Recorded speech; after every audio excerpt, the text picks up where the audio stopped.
नमस्कार, मी दुर्वा कांबळी. माझे कोकणच्या बातमीपत्रात तुमचं मनपूर्वक स्वागत करते. बातमीपत्राच्या सुरुवातीलाच नजर टाकूया ठळक घडामोडींवर. चिपळूण सवत्सडा धबधब्याखाली आढळला विवाहित महिलेचा मृतदेह. घटनेने चिपळूण शहरात एकच खळबळ.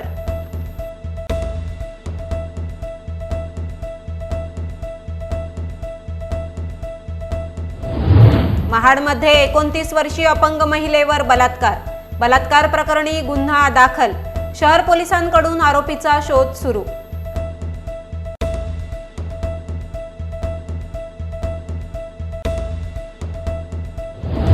माणगावमध्ये 24 वर्षीय विवाहित महिलेचा सर्पदंशाने उपजिल्हा रुग्णालयात उपचारादरम्यान मृत्यू. डॉक्टरांनी हलगर्जीपणा केल्याचा नातेवाईकांचा आरोप.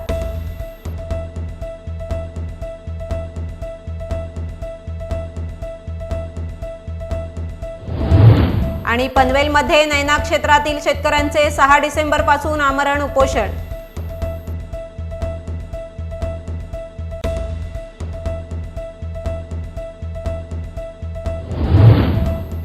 आता पाहूया सविस्तर वृत्त. मुंबई गोवा महामार्गावरील परशुराम घाटाच्या पायथ्याशी असलेल्या सवत्सडा धबधब्याखाली एका विवाहित महिलेचा मृतदेह आढळून आलाय.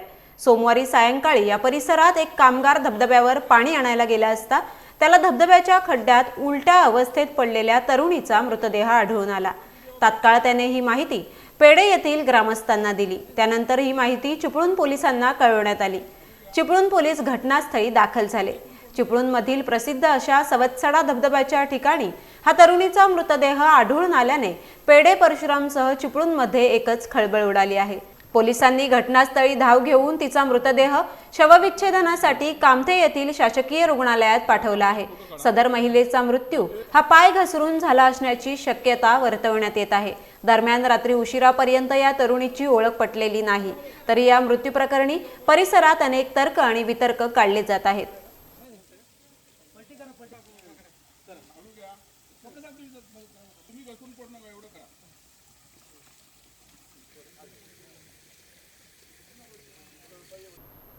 रायगड जिल्ह्याच्या माणगाव तालुक्यातील मोरबा साई मांजरोणे गावातील 24 वर्षीय विवाहित महिला दानिया हसीम हरणेकर या तरुणीचा सर्पदंशाने उपजिल्हा रुग्णालयात उपचारादरम्यान मृत्यू झाल्याची घटना घडली आहे.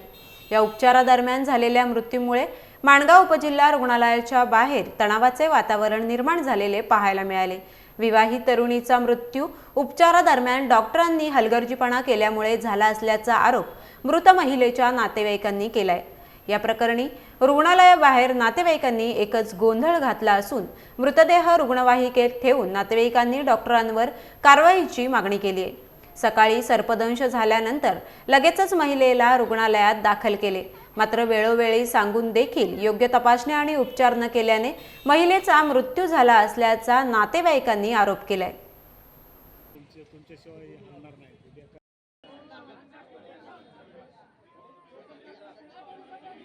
मी 8 वाजता घरून निघालो. त्यांना 8 वाजता जनावर चावला, ठीक आहे, पाहायला. 8:30 वाजता इथं पोहोचलो.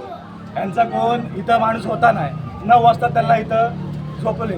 झोपण काय होतं, ट्रीटमेंट तर काय जास्त काय झालं नाही. त्यांच्या ट्रीटमेंटमध्ये ह्या लोकांचा पहिले खून टेस्ट केले. ह्या लोकांनी खून टेस्टमध्ये ह्या लोकांनी सांगले नॉर्मल आहे. तर मी काय म्हणलो याला, तुम्ही युरिन टेस्ट करा.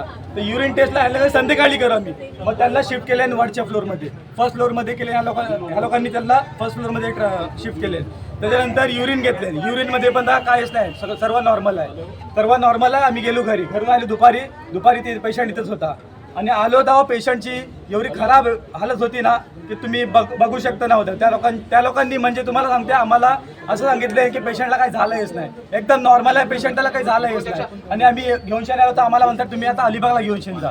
अलिबाग 5 मिनिटांना झाली, तर 5 मिनिटाच्या लवकर मला म्हणतात की MGMला पनवेलमध्ये घेऊन जा. ॲम्ब्युलन्स घेऊन शेणे आलो. ॲम्ब्युलन्समध्ये टाकला. ॲम्ब्युलन्समध्ये घेऊन शेणे आलो. ॲम्ब्युलन्समध्ये बसवले आणि बाहेर आली. बाहेर आम्हाला म्हणते की आतमध्ये तुम्ही आतमध्ये आला. आम्हाला ते शीट डेट तुमची म्हणजे बोलते तुमचा माणूस राहिला नाही. आणि सुभापासून काहीच त्या लोकांनी ट्रीटमेंट केलं नाही, काहीच नाही. फक्त आम्ही आतमध्ये आलो का, तुम्ही आतमध्ये कोणी येऊ नको, तुम्ही आतमध्ये कोणी येऊ नको, तुम्ही बाहेर राहा, आतमध्ये कोणी येऊ नको. त्यांचं ट्रीटमेंट चालू आहे. मग काय ट्रीटमेंट चालू आहे तो पण कोण बघायला नको. वर गेलो घेऊन शनी वर पण आतमध्ये कोणी येऊ नको, म्हणजे तिकडे पण जाऊ तिकडे कोणी येऊ नको. म्हणजे या लोकांनी आतमध्ये काय दाबादूब केली तो पण आम्हाला काय माहितीच नाही. या लोकांची आई बहिणीच तर बरोबर या लोकांनी केली असते ट्रीटमेंट, म्हणजे लोकांची आई बहिणी याबाबत आता तुम्ही काय पोलीस तक्रार करणार आहात मी का? सांगता, मी पण दोन वाजता सांगता. मी आलो, मी विचारताय काय झालं, काय डॉक्टर साहेब बेस आहे ना, बेस आहे ना का हो हो तुम्ही मावशी तुम्ही बाजूला व्हा, मावशी तुम्ही बाजूला व्हा, मग बेस आहे तुम्ही बाजूला व्हा. अरे मला नीट सांग काय बेस होईल ना पोरगी, तुम्ही करता काय शी काय केलं सांगा मला. काय तुम्ही बेस आहे तुम्ही व्हा, तुम्ही इकडे बाजूला व्हा, तुम्ही तर बाहेर व्हा, हा शब्द मला केली. तिकडे जनावर चावतं तिकडे कधी पण इंजेक्शन मारायला जाते. त्या लोकांनी काहीच नाही केलं. त्याला विचारतं पण त्या मुलग्याला मी की तू इंजेक्शन मारलास, हो तुम्ही ट्रीटमेंट करतोय. अरे इंजेक्शन मारलास तू जिथं जनावरांचा चावला तिथं तुम्ही इंजेक्शन लावलास काय, तर म्हणतोय मी ट्रीटमेंट करतोय, मला माहिती आहे म्हणतोय तो. प्रथम तर मी हे सांगतो की बाबा दानिया हाशिम हार्नेकर नावाची एक स्त्री रुग्ण 24 वर्षाची राहणार मांजरीनी ही आपल्याकडे सकाळी 9:15च्या सुमारास स्नेक बाईटची कंप्लेंट घेऊन आपल्या अपघात विभागात आली. अपघात विभागात आल्यानंतर आपण त्यांना ॲडमिट करून घेतलं. ॲडमिट करून घेतल्यानंतर जे काही सुरुवातीचे जे काही तपासण्या असतात त्या तपासण्या करून घेतल्या आणि त्यांना अंडर ऑब्झर्वेशनसाठी म्हणून आपण ॲडमिट करून घेतलं. ॲडमिट करून घेतल्यानंतर जे काही प्रोटोकॉलनुसार उपचार करायचे असतात स्नेक बाईटचे त्याप्रमाणे आपण उपचार चालू केले. तथापि नंतर पेशंट जेव्हा थोडासा अत्यवस्थ असं दिसायला लागला तेव्हा आपले फिजिशियननी लगेच ताबडतोब येऊन त्या पेशंटला पाहिलं, त्यांना इंटिमेट पण केलं आणि त्यांना अँटीस्नेक पण मात्रा भरपूर दिल्या. तरी पेशंटनी त्या उपचाराला म्हणावा तसा म्हणजे प्रतिसाद दिला नाही. रायगड जिल्ह्यातील महाड खोऱ्यातील एका गावातल्या वाडीमध्ये राहणाऱ्या 29 वर्षीय विवाहित अपंग महिलेच्या घरात तिच्या परवानगीशिवाय जबरदस्तीने घुसून ती अपंग असल्याचा गैरफायदा घेत तिच्यावर बलात्कार केल्याप्रकरणी महाड शहर पोलीस ठाण्यात या घटनेप्रकरणी पीडितेच्या आईने दिलेल्या तक्रारीनुसार संशयित आरोपी रोशन नरेश उर्फ नरेंद्र जाधव वय 30 राहणार नाते याच्या विरोधात महाड शहर पोलीस ठाण्यात गुन्हा दाखल करण्यात आला असून गुन्हा दाखल झाल्यानंतर नजरेआड झालेल्या संशयित आरोपीचं महाड शहर पोलीस शोध घेत आहेत. महत्त्वाचे म्हणजे महाड तालुक्यातील अशा प्रकारचे असे अनेक विविध प्रकारचे गुन्हे पोलीस ठाण्यात दाखल होत आहेत. पोलिसांनी गुन्हेगारांचा तात्काळ शोध घेण्याची मागणी स्थानिक नागरिकांकडून होत आहे.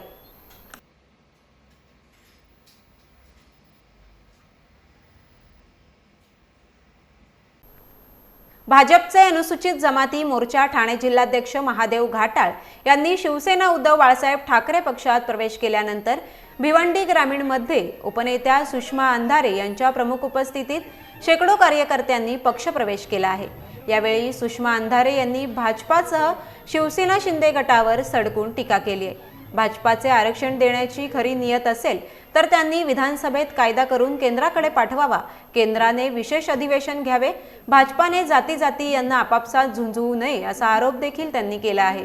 पीक विम्याची जाहिरात केली जाते पण प्रत्यक्षात शेतकऱ्यांना पीक विमा मिळत नाही. शेतीसाठी चुकीचे आयात धोरण यामुळे शेतकरी त्रस्त आहेत अशी प्रतिक्रिया सुषमा अंधारे यांनी यावेळी दिली आहे. भिवंडी येथील शिवसेना उद्धव बाळासाहेब ठाकरे पक्षप्रवेश कार्यक्रमादरम्यान त्या बोलत होत्या. अविनाश जाधव, सुशांत वाघ, विजय वाजरे, अंकेश सुभाष रायात, सुरेश सदानंद, योगेश पाटील हे सुद्धा आज शिवसेनेमध्ये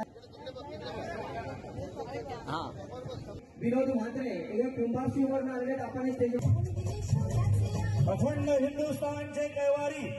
आज जे निकाल लागलेले आहेत ते निकाल आम्हाला खरंच समाधानकारक आहेत. पहिली गोष्ट तर यामध्ये ह्या बाहेरच्या राज्यांच्या निवडणुकांमध्ये निश्चितच शिवसेना कुठेही सहभागी नव्हती, परंतु आमचे घटक पक्ष निवडणूक लढत होते त्या सगळ्यांमध्ये काँग्रेसचा परफॉर्मन्स हा अत्यंत उत्साहवर्धक आहे, एक अपेक्षा निर्माण करणारा आहे. परंतु हिंदी बेल्टमधला असं असतानाही राजस्थानमध्ये दरवेळेला सत्तांतर होतं, त्यानुसार ते सत्तांतर झालेलं आहे. मध्य प्रदेशमध्ये लाडली बहीण योजनेचा ऐन इलेक्शनच्या काळामध्ये आचारसंहिता चालू असतानाही पैसे वाटप करणं हा आचारसंहितेचा भंग होता, तरीही इलेक्शन कमिशनने तिकडे डोळेझाक केली, हे फार विशेष आहे. परंतु ज्या BRSला इथे महाराष्ट्रात जाणीवपूर्वक भाजपा चुचकारण्याचा प्रयत्न करत होती त्या BRSचा त्यांच्या होम पिचवर जो सफाया झालेला आहे हे फार विशेष. तेलंगणाच्या विजयावर आम्ही काँग्रेसच्या सर्व पदाधिकाऱ्यांना आणि काँग्रेसचे पदाधिकारी माणिकराव ठाकरे, अध्यक्ष खरगे साहेब यांना शुभेच्छा देतो, अभिनंदन करतो. नाही, मला पुन्हा पुन्हा हे सांगायचं आहे, एका नेत्याने शिवछत्रपतींची शपथ घेऊन सांगायचं की मी आरक्षण देणार आहे, दुसऱ्या नेत्याने सांगायचं की नाही मी ओबीसींच्या सोबत आहे. याचा अर्थ काय? म्हणजे तुम्ही नेमके कुणाच्या सोबत आहात की नाही हा मुद्दाच नाही, पण तुम्ही कलगीतुरा का लावताय? मराठा असेल किंवा ओबीसी असेल, आम्ही सगळी भावंडं गावगाड्यामध्ये गुण्यागोविंदाने एकत्रित नांदतो आणि आरक्षणाचा प्रश्न 102व्या घटना दुरुस्तीने राज्याचे अधिकार काढून केंद्राला दिलेले आहेत. ॲब्सोल्यूट मेजॉरिटी कलम 368 क नुसार स्पष्ट बहुमत 272पेक्षा जास्त, लोकसभेत 300पेक्षा जास्त आणि राज्यसभेत 100पेक्षा जास्त जागा भाजपकडे आहेत. जर भाजपाची खरंच नियत आरक्षण देण्याची असेल, हा तिढा सोडवायची असेल, तर त्यांनी स्टेट असेंब्लीमध्ये अजितदादा असतील, फडणवीस किंवा शिंदे साहेब तिघांनी बसून असेंब्लीमध्ये एक रिझोल्युशन पास करावं, सेंटरला पाठवावं आणि पार्लमेंटने त्याच्यावर विशेष अधिवेशन घ्यावं. प्रश्न सुटेल. पण जाणीवपूर्वक जाती जाती झुंजी लावण्याचा प्रयत्न भाजपाने करू नये. तर आम्ही स्वतः शेताच्या बांधावर जाऊन स्थिती बघितली. उदाहरणार्थ आंबेगाव, सातगाव, पठारमध्ये सगळीकडे वेफर्स इंडस्ट्रीजसाठी बटाटा जातो. हे बटाट्याचं पीक अक्षरशः सगळं उद्ध्वस्त झालं. जवळपास 3 ते 4 हजार एकर पीक कांद्याचं होतं, जे सडून गेलं. म्हणजे पुढच्या 2 महिन्यात तुम्हाला नंतर कांदा आता मिळणार नाही अशी परिस्थिती आहे. परंतु याकडे बघायला सरकार गंभीर नाही. याचं मी एक महत्त्वाचं उदाहरण दिलं पाहिजे की केंद्र सरकारने कृषी खात्यासाठी हे वर्ष मिलिट इयर म्हणून जाहीर केलेलं आहे, अर्थात तृणधान्य वर्ष, आणि मिलिटमध्ये ज्वारी येते. परंतु आम्ही शेतकऱ्यांशी बोलल्यानंतर लक्षात येतं की राज्य सरकारने पिकांच्या नुकसानीची जी माहिती भरायची आहे पोर्टलवर, त्याच्यामध्ये ज्वारीचा कॉलमच ठेवलेला नाही. हे फार वाईट आहे. सरसकट पीक कर्जमाफी देणं गरजेचं आहे. पीक विम्याची नुसती जाहिरात केली जाते, पण पीक विमा अजिबात अजूनही शेतकऱ्यांना मिळत नाही आहे. महत्त्वाचं, विदर्भामध्ये तूर आत्ता या 8-10-15 दिवसामध्ये आमची तूर बाजारात येणार आहे. तोवरच सरकारने जास्तीची तूर बाहेरून आयात केली, ज्यामुळे इथल्या तुरीचे भाव पडतील. चुकीचं आयात धोरण आणि इथे उत्पादन झाल्यानंतर निर्यात धोरणावर बंदी, यामुळे आसमानी आणि सुलतानी संकटामध्ये शेतकरी सापडलेला आहे. सन्मान्य पक्षप्रमुख उद्धव साहेबांनी त्याच्यावर एक ठोस भूमिका घेऊन सरसकट पीक कर्ज माफी दिली गेली पाहिजे. ही भूमिका आम्ही घेऊन पुढे जातो. पोलादपूर तालुक्यातील देवळे ग्रामपंचायत हद्दीत मुख्यमंत्री ग्रामसडक योजनेअंतर्गत विविध विकास कामांचं भूमिपूजन आणि उद्घाटन आमदार भरत गोगावले व माजी रायगड जिल्हा परिषद उपाध्यक्ष चंद्रकांत कळंबे यांच्या उपस्थितीत करण्यात आले. यावेळी बोरज फाटा देवळे हळदुळे रस्ता 3 कोटी, देवळे दाभिळ रस्त्यावरील नदीवरील पूल बांधणे 3.5 कोटी, देवळे शंकर मंदिर सुशोभीकरण 20 लाख, दाभिळ सामाजिक सभागृह 25 लाख, चिरेखिंड ते आंबेमाची रस्ता 50 लाख या कामांचे भूमिपूजन तसेच बोरज फाटा देवळे करंजे रस्ता व दाभिळ नळपाणी पुरवठा योजना या कामांचे उद्घाटन करण्यात आले. यावेळी ग्रामस्थांनी आमदार गोगावले यांचे आभार मानलेत.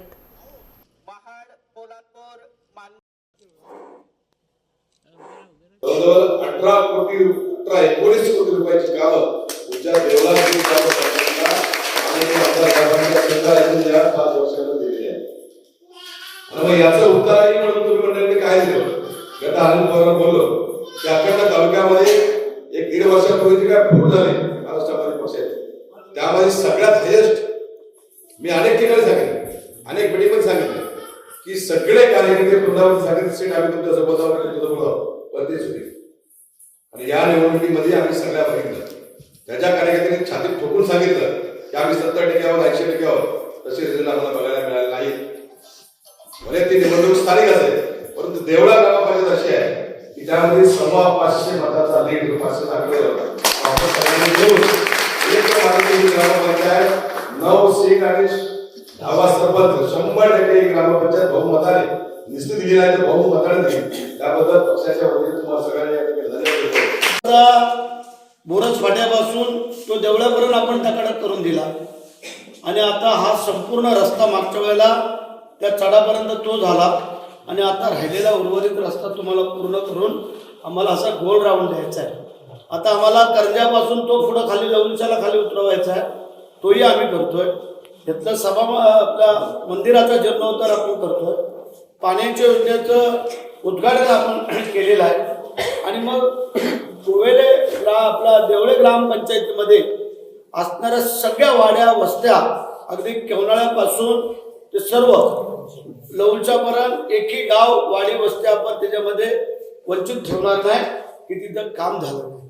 जर तुमची कामं जर सगळी होत असतील तर या गावातले काही झारीतले शुक्राचार्य आहेत ते अतिसुशिक्षित समजतात आपल्याला. माझी विनंती आहे तुम्हाला सगळ्या मंडळी, जर आम्ही काम करत नसलो तर तुम्ही आम्हाला रोका, पण जे काम करत नसतील आणि ते जर तुम्हाला फिटवायचा प्रयत्न करतील तर बाकी हा पांडुरंगाची कृपा दृष्टी बघा चुकीची होऊन जाईल. नाही तर शाप नाही देत, पण हाय ते सांगतो, जर कोटी कोटी रुपयाची कामं जर तुमच्यासाठी करतोय तर मग आमच्या अडचणी काय? तुम्हाला जर चांगलं नाही करायचं तर वाईट करू नका, गप्प बसा. दुसऱ्याला फिटवू नका, दुसऱ्याला चढवू नका, कोणाला काय वेगळं सांगू नका. नाहीतर मग तुम्ही काय आणले कोणाकडनं ते आम्हाला दाखवा की ह्या 2-4 वर्षामध्ये आम्ही या गावासाठी काय नाही काहीतरी आम्ही केलंय. तर तुम्हाला अधिकार बसतो दुसऱ्यांना सांगायचा आणि दुसऱ्यांना भडकवण्याचा. ही विनंती आहे. हा फक्त आम्ही इशारा देतो. पण ज्या वेळेला जर आम्ही सगळीच कामं तुमची जर करतोय तर तुम्ही आता आम्हाला ग्रामपंचायत सगळी दिली. ग्रामपंचायत फुकट नाही आली. तुला माहिती असेल काय करावं लागलं काय नाही. एवढी विकास कामं करून पण आपल्याला काय करावं लागलं. ती ग्रामपंचायत खरं म्हणजे बिनविरोध व्हायला पाहिजे होती. पण ठीक आहे, त्याने त्यांची ताकद दाखवून दिली तुम्ही लोकांनी, त्याबद्दल तुम्हाला धन्यवाद. आम्हाला किती काय तुम्ही केलं ते आम्हाला धन्यवाद. लक्षात आलं ना? ते चंद्रकांत तुम्हाला ठराविक लोकांनाच माहिती आहे, पण आम्ही पण जिद्दी माणसं आहोत. एकदा उतरलं तर मग पूर्ण. पण आम्हाला वाटलं होतं ही सगळी आपली लोक आहेत, बिनविरोध करा, तुमची सगळी कामं आम्ही करतोय तर मग तुम्हाला काय. पण जे काय थोड्या हाताच्या बोटा मोजण्यासारखे होते त्यांना हे निवडणुका लावायच्या होत्या. त्यांचं काय वेगळं उद्दिष्ट असू शकतं त्याच्या पाठीमागं, परंतु नाहक संघर्ष वातावरण. आणि ठीक आहे, जो खर्च झाला तो एखाद्या गरिबाच्या ह्याला, कोण आजारी असेल, कोणाचं काय अडलं नडलं पडलं त्याला पैसे गेले असते ना तर दुःख नसतं. पण आपण एवढा करोडो रुपयांचे 18 करोड आता यांनी सांगितलं, तेवढी कामं करून पण आम्हाला निवडणुकीला सामोरं जावं लागतं. हे आपलं दुर्दैव. संपूर्ण महाराष्ट्रात VCPR कायदा लागू झाला आहे. त्यामध्ये नैना क्षेत्र वगळले गेले. नैना क्षेत्रातील 95 गावात या क्षेत्राची अंमलबजावणी झालेली नाही. शेतकऱ्यांना बेचिराग करून हा प्रकल्प होत असेल तर हा प्रकल्प आम्ही होऊ देणार नाही असे येथील स्थानिक शेतकऱ्यांचे म्हणणे असून शेतकऱ्यांची अंतयात्रा नाही तर विजययात्रा या धोरणाखाली बुधवार दिनांक 6 तारीखपासून तुरमाळे पनवेल येथे शेतकऱ्यांच्या माध्यमातून आमरण उपोषण करण्यात येणार आहे. यासाठी पनवेलमधील आद्य क्रांतीवीर वासुदेव बळवंत फडके नाट्यगृहात नैना बचाव समितीची बैठक पार पडली. एकतर शेतकऱ्यांची अंतयात्रा किंवा विजय यात्रा ही संकल्पना मनात धरून आपण दिनांक 6 डिसेंबर रोजी तुरमाळे गाव या ठिकाणी आंदोलनाला बसतोय. खरं पाहता संपूर्ण महाराष्ट्रामध्ये VCPR कायदा लागू झालेला आहे, परंतु नैना क्षेत्रामध्ये 95 गावात फक्त या कायद्याची अंमलबजावणी झालेली नाही. शेतकऱ्यांच्या बेचिराग करून हा प्रकल्प होत असेल तर तो प्रकल्प आम्ही कोणत्याही क्षणी होऊ देणार नाहीत. म्हणून आमचं ब्रीद आहे, एकतर शेतकऱ्यांची अंतयात्रा किंवा विजय यात्रा असा संकल्प धरून आम्ही आमचे सहकारी, त्याचबरोबर आमचे मार्गदर्शक ॲडव्होकेट सुरेशजी ठाकूर साहेब, त्याचबरोबर सुधाकर लाड साहेब यांच्या पाठिंब्याच्या बळावरती आम्ही त्या ठिकाणी बेमुदत उपोषण करणार आहोत. यासह वेळ झाली आहे बातमीपत्रात इथेच थांबण्याची. भेटूया नवीन बातमीपत्रासह. तुम्ही पाहत रहा फक्त माझे कोकण.